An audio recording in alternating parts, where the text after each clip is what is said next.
TBN24 television দেখতে আজই call করুন 7187776556। লগ ইন করুন www.totalcablebd.com।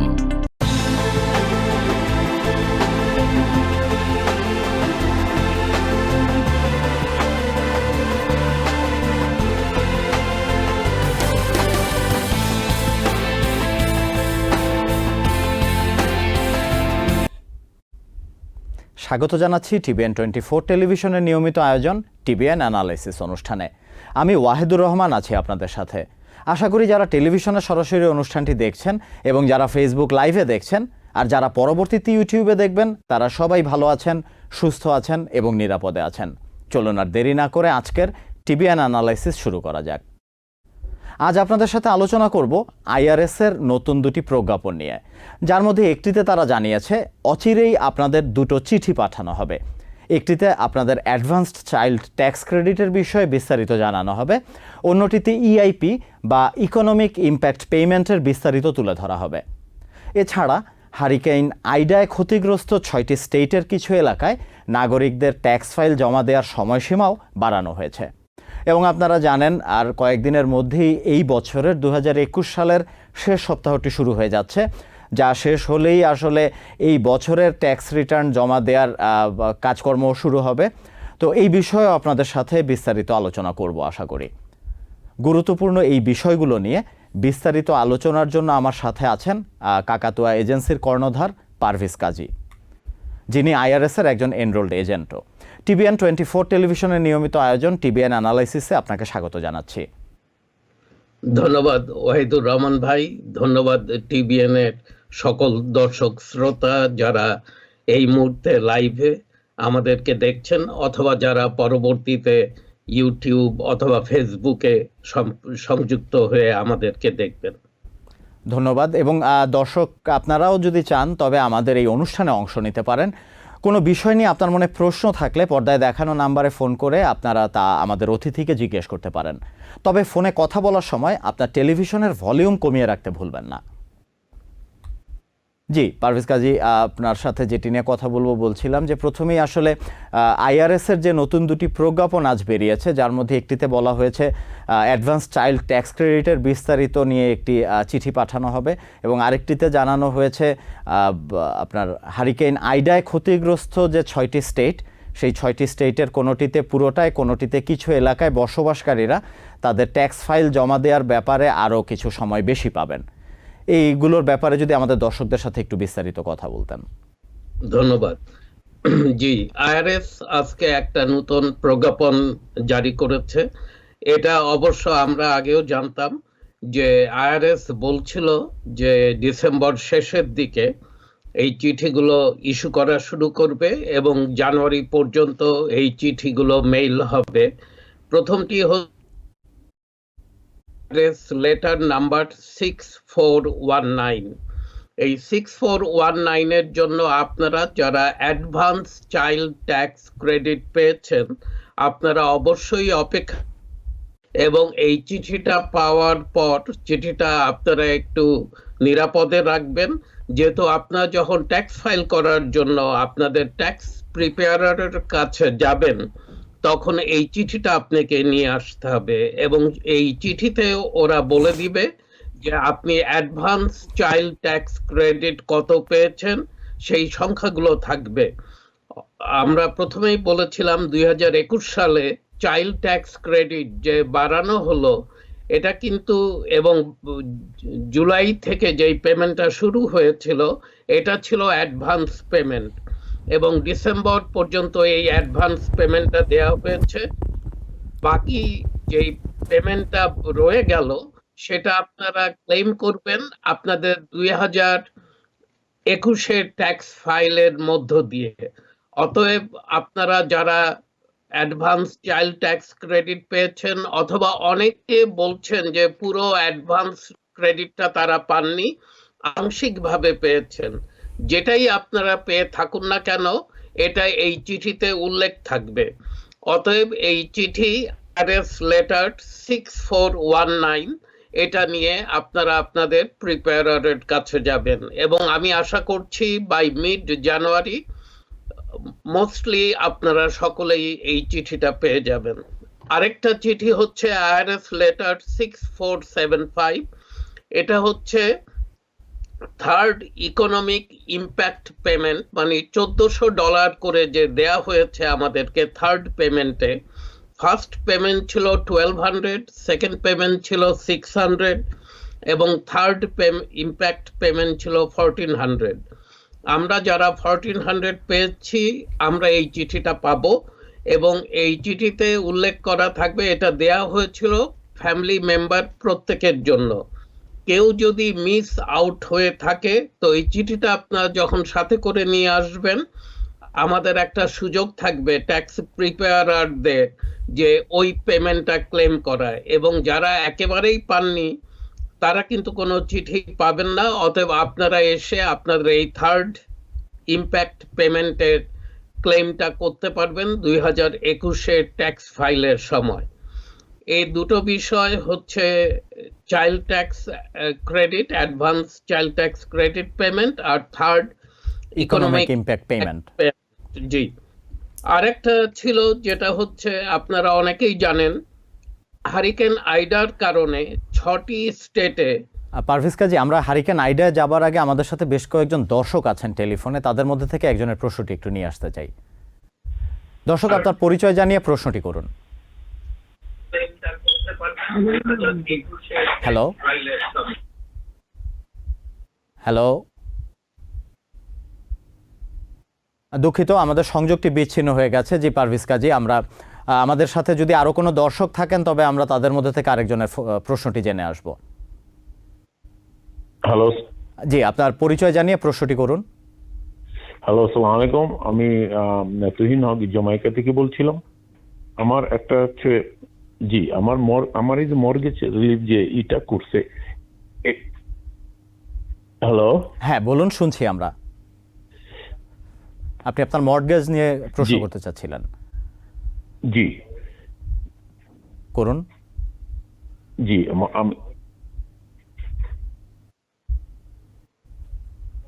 দর্শক, আপনি আপনার প্রশ্নটি করুন, আমরা আপনার কথা শুনতে পাচ্ছি।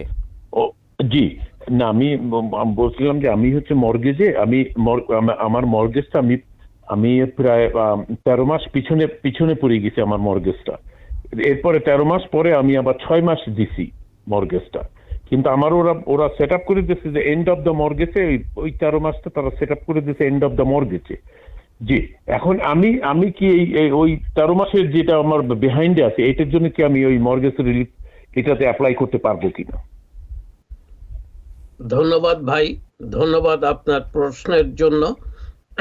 আপনি বলছেন যে আপনি বিহাইন্ড ইন মর্গেজ, আপনি 13 মাস ফরবিয়ারেন্সে ছিলেন এবং এখন একটা পেমেন্ট প্ল্যানে আপনি আসছেন এবং সেই পেমেন্ট প্ল্যান অনুযায়ী ওদেরকে পে করে যাচ্ছেন। Now you are up to date, কিন্তু 13 মাস ওরা আপনার মর্গেজের পিছনে গিয়ে যোগ করে দিয়েছে। তো ডেফিনেটলি আপনি একজন candidate new York state home owners assistance ফান্ডের জন্য আপনি অ্যাপ্লাই করবেন এবং আপনার ডকুমেন্টেশনে এটা আপনার জন্য কিন্তু একটা প্লাস পয়েন্ট, যেহেতু new York state home owners assistance fund বলছে যে আপনি আপনার মর্গেজ সার্ভিসারের সাথে যোগাযোগ করবেন, নেগোশিয়েট করবেন, ওরা আপনাকে যে পেমেন্ট অপশন দিচ্ছে সেগুলো আপনি নিবেন, নিয়ে আপনি যেন অ্যাপ্লাইটা করেন। অনেকেই আমি দেখছি ফোন করছে আমাদেরকে যারা একেবারেই মর্গেজ সার্ভিসারের সাথে কোনো যোগাযোগ নেই। আমি তাদেরকে অনুরোধ করব আপনারা তাদের সাথে যোগাযোগ করুন এবং তারা কি কি অপশন দিচ্ছে সেগুলো নেন। Keep all the options on the table, কিছুই আপনি বাদ দিবেন না। এবং ডেফিনেটলি 3rd জানুয়ারি থেকে যখন এই অ্যাপ্লিকেশনটা নেওয়া শুরু করবে আপনারা অবশ্যই অ্যাপ্লাই করবেন। যারা বিহাইন্ড ইন মর্গেজ অথবা যাদের ডেলিনকোয়েন্সি আছে মর্গেজে তাদের জন্য এই সুযোগগুলো। একটা জিনিস মাথায় রাখতে হবে, এটা কিন্তু প্রাইমারি রেসিডেন্সের জন্য, এটা কোনো ইনভেস্টমেন্ট প্রপার্টির জন্য নয়। এবং এখানে একটা ইনকাম ক্রাইটেরিয়া আছে, এরিয়া মেডিয়ান ইনকাম। সেই এরিয়া মেডিয়ান ইনকামের ভিতর আপনার ইনকামটা হতে হবে। অর্থাৎ মিডিয়ান ইনকামের চেয়ে যদি আমার বার্ষিক উপার্জন বেশি হয় সেক্ষেত্রে আমি আর উপযোগী হব না। আপনি এলিজেবল বলে বিবেচিত হবেন না। জি, ধন্যবাদ। আমরা হারিকেন আইডার ব্যাপারে বিস্তারিততে যাবার আগে আরো একজন দর্শকের প্রশ্নটি জেনে আসতে চাই। দর্শক, আপনার পরিচয় জানিয়ে প্রশ্নটি করুন। জি, আসসালামু আলাইকুম। আমার নাম ফাতেমা, আমি ফ্লোরিডা থেকে। আমার মেইন কোয়েশ্চেন ছিল অ্যাকচুয়ালি পিপিপি ফরগিভনেস এর ব্যাপারে। তো আমরা ওটার জন্য এখন অ্যাপ্লাই করতে চাচ্ছি, এটা হলো সেকেন্ড রাউন্ডে যেটা আমরা করেছি। সো আমার মেইন কোয়েশ্চেন হলো so we're basically applied as a self-proprietor and this year আমরা হলো payroll নি নাই। So আমাদের সিপি আমাদেরকে রেকমেন্ড করছে employment like compensation হিসাবে নিতে, ওনার কম্পেনসেশন হিসাবে। সো আমার মেইন কোয়েশ্চেন হলো আমরা এক্সপেন্সেস গুলো কেমনে দেখাবো? আমাদের যেমন রেন্ট আছে, আদার এক্সপেন্সেস আছে, এন্ড স্যালারিটা মেইন হলো আমি বুঝতেছি না how we're going to show it. Last year যেভাবে দেখানো হয়েছিল was using the 941 and the payroll, but this year since we stopped that, what would be the best way of going about and showing our expenses? ধন্যবাদ ফাতেমা, ধন্যবাদ। আপনি অনেক দূর থেকে Florida থেকে কল করেছেন। আপনার পিপিপি 2 নিয়ে এই প্রশ্নটা, কিভাবে আপনি ফরগিভনেস এর জন্য অ্যাপ্লাই করবেন। লেন্ডার যদি তারা এসবিএ এর সাথে সম্পৃক্ত থাকে এবং এসবিএ এর মাধ্যমে আপনি যদি ওদের পোর্টালে গিয়ে ফরগিভনেস অ্যাপ্লাই করতে পারেন, তাহলে একটা জিনিস মাথায় রাখতে হবে যে আপনি টোটাল লোন অ্যামাউন্টের 60% অর মোর আপনার ওনার্স কম্পেনসেশন হতে হবে, এবং যদি সেটা হয় বাকিগুলো হচ্ছে আপনারা যদি উল্লেখ করেন যে আদার কোয়ালিফাইড এক্সপেন্সেস বলতে ওরা মিন করছে mostly operating expenses. It could be mortgage payment, it could be rent, এটা ইন্স্যুরেন্স পেমেন্টও হতে পারে, ইউটিলিটিস হতে পারে, এনিথিং যেটা বিজনেসের অপারেটিং এক্সপেন্সের মধ্যে আসবে সেগুলো কিন্তু আপনি দেখাতে পারেন। কিন্তু আপনার মোর দেন 60%, মেজরিটি কেসে আমি পাচ্ছি 70 to 80% হচ্ছে ওনার্স কম্পেনসেশন, অর্থাৎ পেরোল অথবা ওয়েজেস। সেটা যদি আপনার থাকে, আপনি প্রিভিয়াসলি পিপিপি ফরগিভনেস এর 1 এর জন্য যেভাবে আপনি অ্যাপ্লাই করেছেন সেভাবেই আপনি এটাকে করতে পারবেন। ধন্যবাদ। আমরা এখনই হারিকেন আইডার ব্যাপারটিতে ফিরে যাব, তবে তার আগে ছোট করে একজন ফেসবুক লাইভের একজন দর্শক জানতে চাচ্ছেন আপনার কাকাতুয়া এজেন্সির মিশিগানে কোনো শাখা অফিস আছে কিনা? ধন্যবাদ ভাই।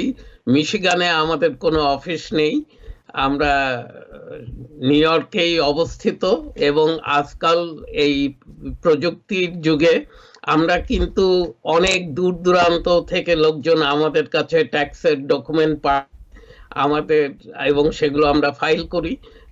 হাওয়াই থেকে পর্যন্ত পাঠায় আমাদেরকে tax documents, California, Michigan, Atlanta, Cleveland, Ohio, প্রত্যেকটা জায়গা থেকে আসে। মিশিগানের ডেট্রয়েট অ্যান্ড হ্যামট্রামিক দুটা সিটি থেকেই আসে আমাদের কাছে ফাইল। আপনি যদি আমাদের সাথে যোগাযোগ করতে চান আমাদের ওয়েবসাইটে যেতে পারেন kakatoa.com এ, অথবা আমাদের ইমেল অ্যাড্রেস info@kakatoa.com এ আপনি আমাদের সাথে যোগাযোগ করতে পারেন। ধন্যবাদ। আশা করি মিশিগানের যে দর্শক জানতে চাচ্ছিলেন তিনি তার কাঙ্ক্ষিত উত্তরটি পেয়ে গেছেন। এই পর্যায়ে আমরা একটি ফোনে থাকা দর্শকদের মধ্যে থেকে একজনের প্রশ্নটি জেনে আসব। দর্শক, আপনার পরিচয় জানিয়ে প্রশ্নটি করুন। হ্যাঁ, আমার পরিচয়, আমি মোহাম্মদ রহমান, আমি জ্যাকসনাইট থেকে বলতেছি। আমার প্রশ্ন, আমি ডাঙ্কিং ডোনাটে পার্ট টাইম কাজ করতাম। এই বছরের মার্চে আমি আমার 5 সপ্তাহ আনএমপ্লয়মেন্ট আমি পাই নাই, সুতরাং আমি সেটা ওদেরকে এখন কল দিয়েও পাই না, এবং তখন আমি যোগাযোগ করছি, ওদেরকে ইমেল করছি, ওরা কোনো রিপ্লাই দেয়নি। তাহলে আমার এই টাকাটা আমি কিভাবে পাইতে পারি এবং পাবো কিনা ওদের, সেটা আমি জানার জন্য আমি কল করছি। ধন্যবাদ রহমান ভাই। আপনি যেটা করতে পারেন, অনেকেই সেটা করেছে এবং কম বেশি অনেকে উপকৃত হয়েছে আমি জানি। আনএমপ্লয়মেন্ট ওদেরকে ফোনে পাওয়া মানে লটারি পাওয়ার মতো, তো এটা সম্ভব নয়। এবং অনেকে ওই সিকিউর ইমেলে গিয়ে মেসেজ দিয়েছে এবং ওরা ওখানে লিখে দিচ্ছে আপনি একের অধিক মেসেজ দিলে আপনার মেসেজটা কিন্তু আরো পিছিয়ে যাবে, অতএব এটার উত্তর পাওয়ার সম্ভাবনা কমে যাবে। কিন্তু আপনি বহুদিন অপেক্ষা করছেন, ওরা অ্যান্সারও করছে না। এই পর্যায়ে আপনি যেটা করতে পারেন, আপনার ডিটেল লিখে আপনি ওদেরকে একটা লেটার ফ্যাক্স করতে পারেন এবং সেই সাথে মেইলও করতে পারেন। এবং 2-4 জন এইভাবে ওদের কাছে রিচ আউট করতে পেরেছে এবং তাদের যে বকেয়া পেমেন্ট বাকি ছিল পেয়েছে। আপনি এটা ট্রাই করতে পারেন। আপনি ইন ডিটেলস লিখবেন যে কোন সপ্তাহের পেমেন্টগুলো আপনি পাননি এবং কত আপনার পাওয়ার কথা ছিল এবং টোটাল পেমেন্ট কত আউটস্ট্যান্ডিং হয়েছে আপনার পাওয়া উচিত ছিল। এগুলো ডিটেল দিয়ে আপনি যদি ওদেরকে লেখেন এবং এই চিঠিটা যদি ফ্যাক্স আউট করেন ওদেরকে প্রথমে এবং তারপরে মেল করে দেন, আমার মনে হয় আপনি এটার একটা সদুত্তর পাবেন। ধন্যবাদ। আশা করি দর্শক তার প্রশ্নের উত্তর পেয়ে গেছেন। এবারে ফোনে থাকা দর্শকদের মধ্যে থেকে আরও একজনের প্রশ্নটি জেনে আসব। দর্শক, আপনার পরিচয় জানিয়ে প্রশ্নটি করুন। জি, আসসালামু আলাইকুম ভাইয়া। আমি একটু জানতে চাইছিলাম ওই যে পারভেজ ভাইয়ের কাছে যে আমার অ্যাকচুয়ালি 19-এ সেলফ এমপ্লয়মেন্ট ছিল, বাট এরপরে 20-তে সেলফ এমপ্লয়মেন্ট নাই, শুধু ডাব্লিউ। তা আমি কি কোনো লোন টোনের জন্য এলিজিবল হইতে পারি? ওই যে আইডিয়াল অথবা যে নতুনটা দিতেছে 10,000, যদি একটু বলতেন একটু উপকার হতো। ধন্যবাদ। ধন্যবাদ ভাই। নতুন যেটার 10,000 দিচ্ছে নিউ ইয়র্ক সিটি, আপনারা একটু শুনলে হয়তো অবাক হবেন। আজকে সন্ধ্যা থেকে এই অ্যাপ্লিকেশনটাকে পজ করা হয়েছে, এখন আর নিচ্ছে না নিউ ইয়র্ক সিটি। রিজন দিচ্ছে ওভারওয়েলমিং রেসপন্সের কারণে। ওরা কি ফান্ড আউট হয়েছে নাকি না ওদের মানে ওয়েবসাইট ডাউন হয়েছে, তো হিসেবে আসলে ফেব্রুয়ারি মাস পর্যন্ত চলার কথা ছিল। আজকে সন্ধ্যা থেকে আমরা এটার কোনো অ্যাপ্লিকেশন করতে পারছি না। এবং যেই অ্যাপ্লিকেশনগুলো প্রিভিয়াসলি করা হয়েছিল ওদের যদি কোনো ডকুমেন্ট দরকার হয় সেগুলো আমরা সাবমিট করতে পারছি, কিন্তু নতুন অ্যাপ্লিকেশন নিচ্ছে না। আর ভাইয়ের প্রশ্নে ফেরত যাচ্ছি, উনি 2019-এ সেলফ এমপ্লয়েড ছিলেন এবং 2020-এ উনি W2 এমপ্লয়ি, উনার কোনো সেলফ এমপ্লয়মেন্ট ছিল না। অতএব ভাই দুঃখিত যে আপনার কিন্তু কোনো SBA লোন অথবা এই ধরনের কোনো মানে স্মল বিজনেসের কোনো লোন পাওয়ার আমি কোনো সুযোগ দেখছি না। ধন্যবাদ। আমরা আরও একজন দর্শকের প্রশ্নটি জেনে আসবো এই পর্যায়ে। দর্শক, আপনার পরিচয় জানিয়ে প্রশ্নটি করুন। আসসালামু আলাইকুম, আমার নাম মাহফুজুল বাড়ি চৌধুরী।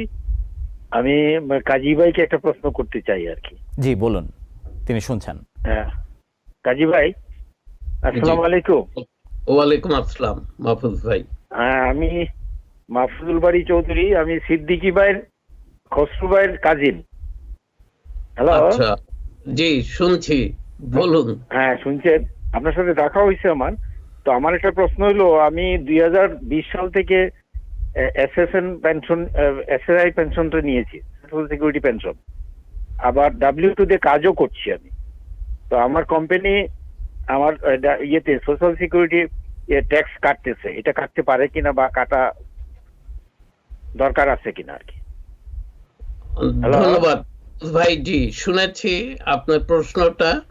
আপনি 2020 থেকে সোশ্যাল সিকিউরিটি রিটায়ারমেন্ট বেনিফিট নিচ্ছেন, আবার আপনি চাকরিও করছেন অ্যাট দ্য সেম টাইম। তো অবশ্যই কিন্তু ফাইকা ট্যাক্স দিতে হবে মাহফুজ ভাই। অতএব আপনার কোম্পানি যে সোশ্যাল সিকিউরিটি ট্যাক্স কাটছে এটা ওরা সঙ্গত কারণেই কাটছে।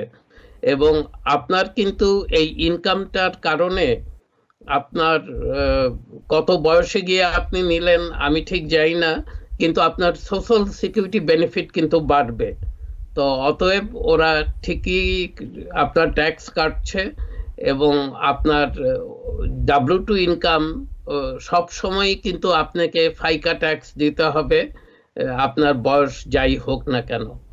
তো এটায় আমি কোনো অনিয়ম হচ্ছে বলে দেখছি না। এবারে আরো একজন দর্শকের প্রশ্নটি জেনে আসব। দর্শক, আপনার পরিচয় জানিয়ে প্রশ্নটি করুন।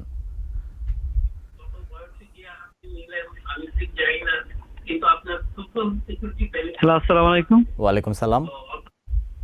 হ্যাঁ ভাই, আমি এর আগে প্রশ্নটা করছি যে আমি গত 2020 ট্যাক্স রিটার্নের 7,000-এর মতো টাকা পাওয়ার কথা, কিন্তু কোনো টাকা পাইনি এবং IRS থেকে কোনো চিঠিও পাইনি, কোনো মেলও পাইনি। তো এই ক্ষেত্রে আমি এখন কি করতে পারি?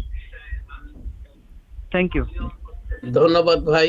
আপনি কিন্তু IRS ওয়েবসাইটে গিয়ে irs.gov সেখানে গিয়ে আপনার রিফান্ড স্ট্যাটাসটা আপনি চেক করতে পারেন।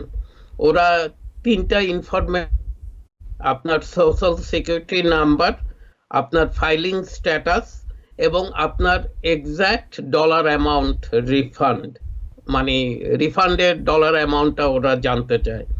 এই 3টা ইনফরমেশন দিলেই কিন্তু ওরা বলে দিচ্ছে আপনার ট্যাক্স রিফান্ডের সিচুয়েশন এখন কি, কোথায় আছে, আপনার ফাইলটা প্রসেসে আছে নাকি না অলরেডি রিফান্ড ইস্যু হয়ে গেছে, হোয়াট এভার ইট ইজ। আপনি যদি না পেয়ে থাকেন এবং irs.gov এ না গিয়ে থাকেন, কাইন্ডলি এটা একটু করবেন। আরেকটা জিনিস IRS বলছে যে এখনো অনেকের রিফান্ড চেক ওরা মেইল আউট করেনি। ওরা বলছে বাই 27th ডিসেম্বর তারা সবাইকে তার 2020 রিফান্ড চেকগুলো ওরা মেল করতে পারবে। আমি জানি না কতখানি ওরা সক্ষম হবে, তারা ডে অ্যান্ড নাইট কাজ করছে, তারা বিহাইন্ড এবং তাদের লোকবলও কম। আর এর মধ্যে অ্যাডভান্স চাইল্ড ট্যাক্স ক্রেডিট, তারপর ইকোনমিক ইম্প্যাক্ট পেমেন্ট, এগুলোর জন্য ওরা নানাভাবে অকুপাইড ছিল। তো আপনি কিছু রিফান্ড চেকটা শিগগিরই পেয়ে যাবেন। আশা করি দর্শক তার প্রশ্নের উত্তরটি পেয়ে গেছেন। এবারে আমরা আমাদের মূল আলোচনায় ফিরে আসি। আমি যতটুকু জেনেছি IRS এর প্রজ্ঞাপনটি থেকে লুইজিয়ানা এবং মিসিসিপি পুরো স্টেট, এর বাইরে new York, new jersey, Connecticut এবং পেনসিলভেনিয়ার কিছু এলাকার বাসিন্দারা বর্ধিত সময় পাচ্ছেন। এ ব্যাপারে যদি আমাদের দর্শকদের একটু বিস্তারিত জানাতেন। জি ধন্যবাদ। এই বর্ধিত সময়টি হচ্ছে ট্যাক্স ফাইলিং এর লাস্ট ডে ছিল 15th এপ্রিল, যেটাকে পরবর্তীতে 1 মাস এক্সটেন্ড করা হয়েছিল এবং সেই সময়ে যারা এক্সটেনশন ফাইল করেছিল তাদের জন্য লাস্ট ডে ছিল 15th অক্টোবর। এখন পরবর্তীতে IRS যখন এই 6টা স্টেটকে হারিকেন আইডার কারণে 3rd জানুয়ারি পর্যন্ত ট্যাক্স ফাইলিং এর সময়সীমা বেঁধে দিয়েছিল, সেই 3rd জানুয়ারির সময়সীমাটা এখন কিন্তু এক্সটেন্ডেড হলো 15ই ফেব্রুয়ারি পর্যন্ত। অর্থাৎ যারা পার্সোনাল ইনকাম ট্যাক্স ফাইল করেন এবং যারা এস্টিমেটেড পেমেন্ট করেন তারা 2021 এর 3rd কোয়ার্টার এবং 4th কোয়ার্টারের পেমেন্টগুলো ওরা 15ই ফেব্রুয়ারির মধ্যে দিলেই চলবে। অথবা যারা পেরোল ট্যাক্স ফাইল করে স্পেশালি IRS এর সাথে, সেই সব কোম্পানি অথবা সেই সমস্ত ফার্ম বিজনেসগুলোকে এখন ইনস্টেড অফ 31st অক্টোবর এবং 31st জানুয়ারি ওরা এখন ফাইলিং এর সময়সীমা পেল 15ই ফেব্রুয়ারি পর্যন্ত। তো এই 3rd জানুয়ারি যে ডেডলাইনটা দেয়া হয়েছিল IRS ইনফ্যাক্ট 15th অক্টোবর থেকে বাড়িয়ে জানুয়ারি 3 করেছিল, ওটাকে এখন 15ই ফেব্রুয়ারি পর্যন্ত বাড়িয়ে দিল। হ্যাঁ, আপনি ঠিকই বলেছেন, এটা হচ্ছে 6টি স্টেট এই আওতায় পড়েছে। এর মধ্যে আছে Louisiana, Mississippi, Pennsylvania, new York, new jersey and Connecticut. এই বিষয়ে কারো যদি IRS এর সাথে কাছে রিচ আউট করতে হয় এবং এই হারিকেন আইডার কারণে কেউ যদি ক্ষতিগ্রস্ত হয়ে থাকে এবং কোনো প্রকার সাহায্য দরকার হয়, তো আইআরএস এর একটা নাম্বার আমি বলছি, আপনারা কাইন্ডলি লিখে রাখবেন। এই নাম্বারটা হচ্ছে 866-562-5227। আবারও বলছি 866-562-5227। আপনারা আইআরএস এর সাথে যোগাযোগ করলে আপনাদেরকে তারা সাহায্য করবে। ধন্যবাদ। আমি দর্শকদের স্বার্থে আপনার নাম্বারটি আবার জানাতে চাই, 866-562-5227। এই নাম্বারে ফোন করে আমি যদি আমার ট্যাক্স রিটার্নের ডেডলাইন বাড়ানো হয়েছে কিনা এই ব্যাপারে বিস্তারিত জানতে চাই, তবে আমি তথ্যগুলো পেয়ে যাব। আমাদের সাথে আরও কয়েকজন দর্শক আছেন, তাদের মধ্যে থেকে একজনের প্রশ্নটি জেনে আসব। আপনার পরিচয় জানিয়ে প্রশ্নটি করুন। আমি রবীন্দ্রনাথ দাস জ্যাকসনহাইট থেকে বলছি। জি বলুন। আমার প্রশ্নটা হলো, আমি বিহাইন্ড আছি মর্গেজে প্রায় 1.5 বছর, ফরবিয়ারেন্সে ছিলাম। এখন আর আমার একটা টেনেন্ট আছে, এখন আমি এলিজেবল কিনা, আর আমার কুইন্সে আপনার total gross income house hold কত টাকা আপ টু পর্যন্ত, এইটা হচ্ছে আমার কোশ্চেন। ধন্যবাদ রবীন্দ্রনাথ দা। আপনি বলছেন যে 18 মাস আপনি ফরবিয়ারেন্সে ছিলেন, এবং আমি জানি যে ফরবিয়ারেন্সের সময়সীমা উত্তীর্ণ হচ্ছে। অতএব আপনি অনুগ্রহ করে আপনার মর্গেজ সার্ভিসারের সাথে যোগাযোগ করুন, দেখুন ওরা আপনাকে কি কি অপশন দিচ্ছে। এবং আপনি 18 মাস পেমেন্ট করতে পারেননি, অবশ্যই আপনি একজন candidate to submit your application for New York State Homeowners Assistance Fund. আর এটা কিন্তু হতে হবে আপনার প্রাইমারি রেসিডেন্সের জন্য। আপনি বোধহয় বললেন যে আপনার একজন টেনেন্ট আছে, তো হতে পারে এটা হয়তো 2 ইউনিট হাউস আপনি থাকেন এবং আরেকটা পার্ট আপনি ভাড়া দেন। এটা কমপ্লিটলি যদি ইনভেস্টমেন্ট প্রপার্টি হয়ে থাকে তাহলে আপনি কিন্তু এটার জন্য যোগ্য বলে বিবেচিত হবেন না। আর দাদা আপনি শেষে যে প্রশ্নটি করেছিলেন এরিয়া মেডিয়ান ইনকাম সম্পর্কে আপনি প্রশ্ন করেছেন, তো আমি আপনার হাউস হোল্ড সাইজ জানি না, আমি টেন্টেটিভলি বলছি। আমি বোধহয় 2-3 দিন আগে দেখছিলাম কুইন্সের জন্য যদি আপনি ফ্যামিলি অফ 4 হয়ে থাকেন তাহলে এরিয়া মিডিয়ান ইনকাম সামহার অ্যারাউন্ড 1,17,000 এরকম কিছু আমি দেখেছি। আমি এক্স্যাক্টলি মনে করতে পারছি না। তো এই ইনকামটা অল্প স্বল্প ইনকাম নয়, এটা মোটামুটি অনেক বড় ইনকাম। এবং আপনি যদি NOIS home owners assistance fund এইখানে গিয়ে সার্চ করেন, আপনি ওইখানে এরিয়া মিডিয়ান ইনকামের টেবিলটা পেয়ে যাবেন, আপনি দেখতে পারবেন। আমাদের সাথে আরো কয়েকজন দর্শক আছেন টেলিফোনে, তাদের মধ্যে থেকে একজনের প্রশ্নটি জেনে আসব। দর্শক আপনার পরিচয় জানিয়ে প্রশ্নটি করুন। হ্যালো হ্যালো, জি আপনার প্রশ্নটি করুন পরিচয় জানিয়ে। জি আমি নুরুল ইসলাম বলছিলাম বস্টন থেকে। জি বলুন। আমি বলছিলাম আমি ভাড়ায় থাকি প্রায় 3 বছর একই ওনারের বাড়িতে, কিন্তু আমি 2,000 টাকা ভাড়া দিয়ে আসছি এ পর্যন্ত। তো উনি কালকে খবর দিয়ে গেল আগামী মাস থেকে আরো 200 টাকা ভাড়া দিতে হবে। ভাই আমি এটা জানতে চাচ্ছি কেন সে আমাকে চাপ দিচ্ছে যে আগামী মাস থেকে 200 টাকা আরো ভাড়া দিতে হবে। আমরা অসুস্থ, আমরা কাজ করতে পারছি না। আমি 60 ওভার, আমার ওয়াইফ 55, আমরা কাজ কাম করতে পারছি না। সবারই করোনা করে তো সে এখন চাপ দিচ্ছে, এখন আমরা কি করতে পারি এটা না? ধন্যবাদ ভাই, আপনার সমস্যার কথা শুনলাম। আমার কাছে কিন্তু আপনি কি করতে পারেন আমার জন্য বলা একটু কঠিন।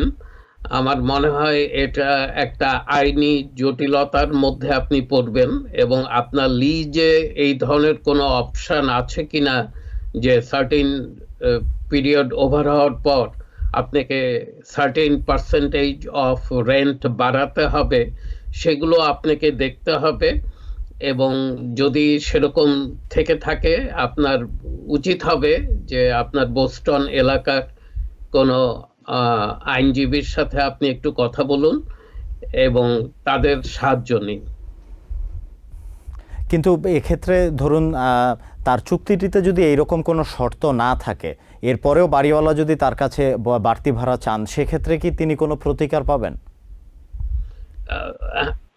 যেটা উনাকে এখন করতে হবে, বাড়িওয়ালা উনার কাছে যদি লিজের মধ্যে সেই অপশন না থাকে এবং লিজ যদি এক্সপায়ার হয়ে গিয়ে থাকে, তাহলে বাড়িওয়ালা হয়তো উনাকে বলবে, ইভিকশন নোটিশ দিবে, উনাকে বের করে দিবে এবং আরেকজন ভাড়াটি আনবে।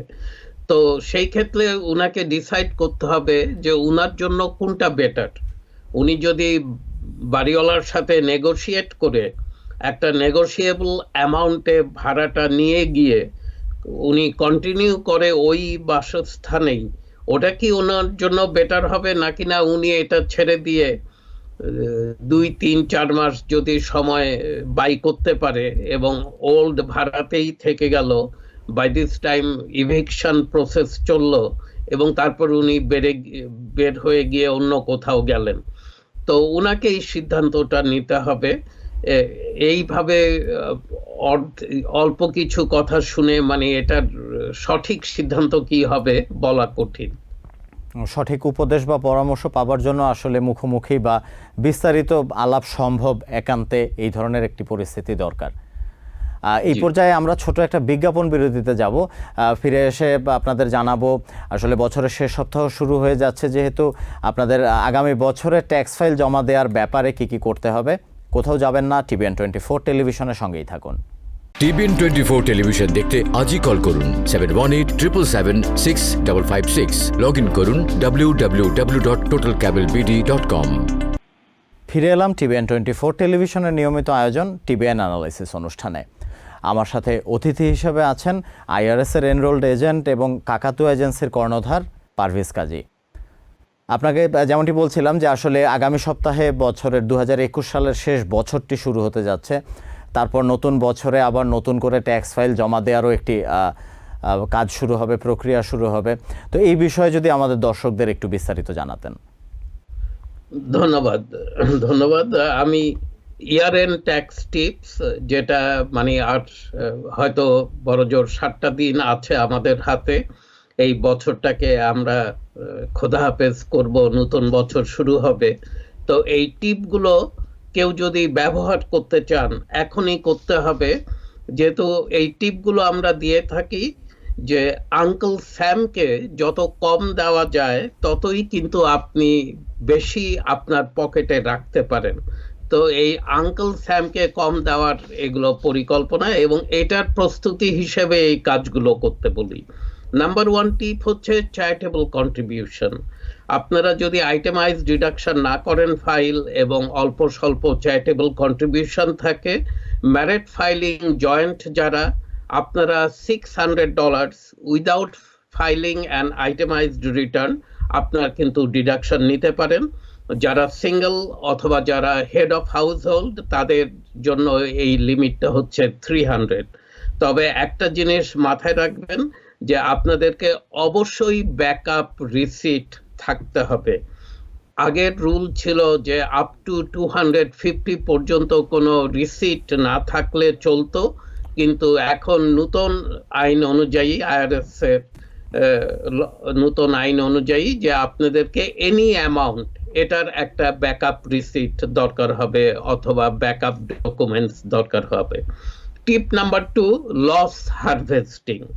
লস হারভেস্টিংটা আমরা বলে থাকি, আজকাল অনেকেই দেখছি আমরা স্টকস, বন্ডস অথবা মিউচুয়াল ফান্ডস নিয়ে কেনাবেচা করছেন এবং আপনাদের কারো যদি কোনো স্টকস অথবা মিউচুয়াল ফান্ডস ভালো না করে থাকে সেটাকে ধরে রাখা, আর যদি আপনিও কোনো যুক্তিসঙ্গত কারণ না দেখেন তাহলে উচিত হবে সেটা সেল করে দেওয়া।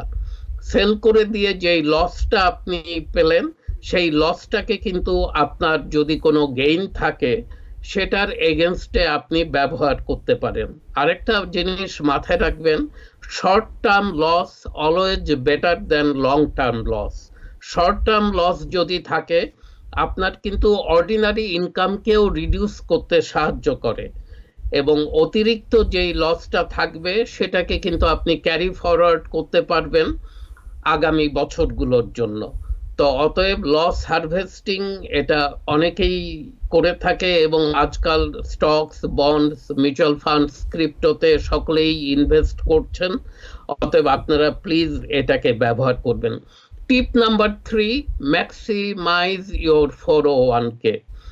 এবং 401k কে যদি ম্যাক্সিমাইজ করতে না পারেন, অ্যাটলিস্ট এমপ্লয়ার কন্ট্রিবিউশন এর জন্য একটা অ্যামাউন্ট থাকে যে আপনি দিস মাচ পর্যন্ত এমপ্লয়ার আপনাকে ম্যাচ করবে তাদের পক্ষ থেকে।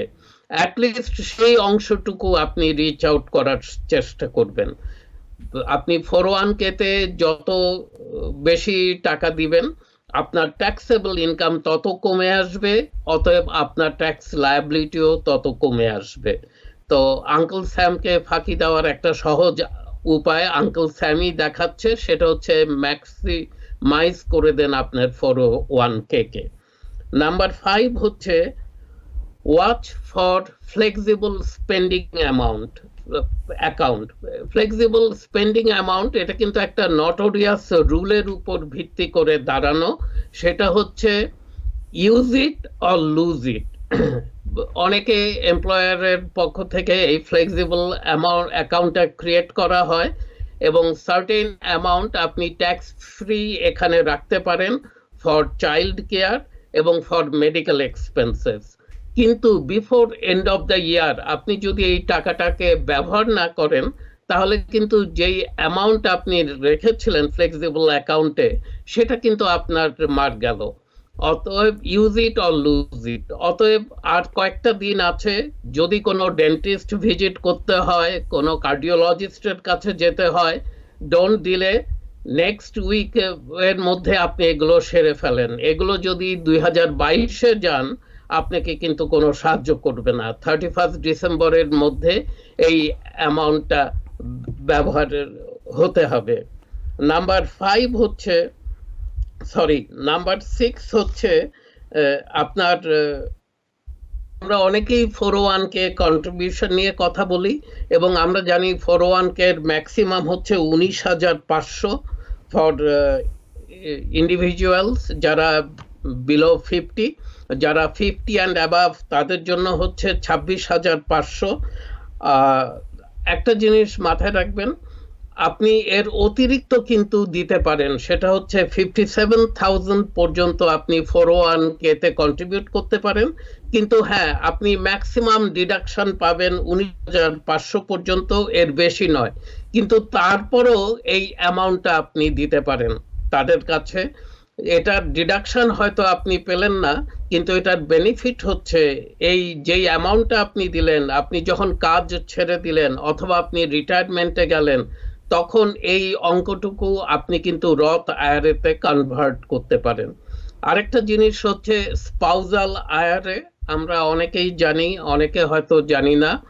আইআরএর জন্য আমরা জানি যে আর্নড ইনকামের দরকার হয়ে থাকে, কিন্তু আমি যদি আর্নার হই এবং আমার ওয়াইফ যদি কাজ না করে, স্পাউজাল আইআরএ করার জন্য কিন্তু উনার কাজ করার দরকার নেই। আমার ইনকাম থেকেই আমি কন্ট্রিবিউট করতে পারি উনার আইআরএতে।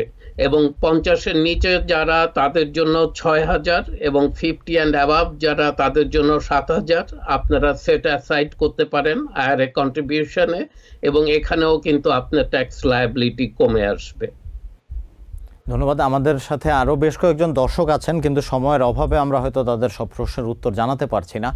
আশা করি এই অনুষ্ঠানের আগামী পর্বে আমরা আপনাদের এই প্রশ্নগুলোর উত্তর জানাবার চেষ্টা করব আবার। তবে শেষ একজন দর্শকের প্রশ্নটি জেনে আসব। দর্শক, আপনার পরিচয় জানিয়ে প্রশ্নটি করুন। হ্যালো, জি বলুন। জি, ওয়ালাইকুম সালাম। যে আমি ফোন দিছিলাম হচ্ছে চাইল্ড ট্যাক্স ক্রেডিটে যে অ্যাডভান্স পেমেন্ট করছে এর ব্যাপারে। লাস্ট ইয়ার আমার যে ট্যাক্স ফাইল ছিল, ওখানে আমার বাচ্চা ছিল একজন। তো এরপরে 2021-এর ফেব্রুয়ারিতে আরেকজন বাচ্চা হয়েছে। তো এটা তো আইআরএস এর কাছে ডেফিনেটলি রেকর্ড নাই। তো ওরা তো হিসাব মতো 300 টাকা করে মাসে পাঠানোর কথা অ্যাডভান্স হিসাবে। যদিও আমরা ওদের চিঠি পাওয়ার পর আমি এটাকে করছি, বলতে নিব না এখন। তো তারপরে ওরা দেখি এক মাসে শুধু 5 মাস টাকা বাড়াইছে, এক মাসে শুধু 300, আর অন্যান্য বার ইভেন 100 টাকার নিচেও আছে অ্যামাউন্ট। এরকম 5টা চেক পাঠাইছে আমার ওয়াইফের নামে। তো এখন এইটা কিভাবে আসলো, কোথেকে আসলো, বা কি এইটার ব্যাপারে কোনো আপনাদের কোনো আইডিয়া আছে কিনা, থাকলে একটু জানাবেন। ধন্যবাদ পারভেজ কাজী, একটু সংক্ষেপে উত্তরটি দিতে হবে কারণ সময়ের অভাবে আমরা অনুষ্ঠানের শেষ পর্যায়ে পৌঁছে গেছি। ধন্যবাদ ভাই, থ্যাংক ইউ এই প্রশ্নটি করার জন্য। Child tax credit update portal ছিল আইআরএস এর ওয়েবসাইটে গিয়ে আপনি সেখানে এই নতুন চাইল্ডের ইনফরমেশনটা আপডেট করতে পারতেন। আপনি করেছেন কিনা জানি না, অথবা না করে থাকলেও কিন্তু আপনার কোনো টাকা লস হয়নি। আপনি 2021-এর ফাইল যখন করবেন, 2021-এ বর্ন ফেব্রুয়ারিতে যেই শিশুটি জন্ম নিয়েছে যার জন্য আপনি হয়তো কোনো টাকা পাননি, আপনি একসাথে ট্যাক্স রিফান্ডের সাথে ওর যে রিফান্ডটা চাইল্ড ট্যাক্স ক্রেডিটের অঙ্কটা সেটা পুরোটা আপনারা পেয়ে যাবেন। ধন্যবাদ। আমরা আসলে অনুষ্ঠানের শেষ পর্যায়ে চলে আসছি। আশা করি সামনে আবারও এরকম আলোচনার সুযোগ পাওয়া যাবে। এতক্ষণ অতিথি হিসাবে টিভিএন 24 টেলিভিশনের দর্শকদের মূল্যবান উপদেশ দেয় পারভেজ কাজী, আপনাকে আন্তরিক ধন্যবাদ।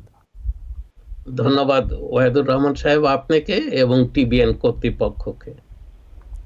দেখছিলেন টিভিএন 24 টেলিভিশনের নিয়মিত আয়োজন টিভিএন অ্যানালাইসিস। এতক্ষণ সঙ্গে থাকার জন্য সবাইকে আবারও ধন্যবাদ জানিয়ে আমি ওয়াহিদুর রহমান এখনকার মতো বিদায় নিচ্ছি। সবাই ভালো থাকবেন, সুস্থ থাকবেন এবং টিভিএন 24 টেলিভিশনের সঙ্গেই থাকবেন। শুভরাত্রি।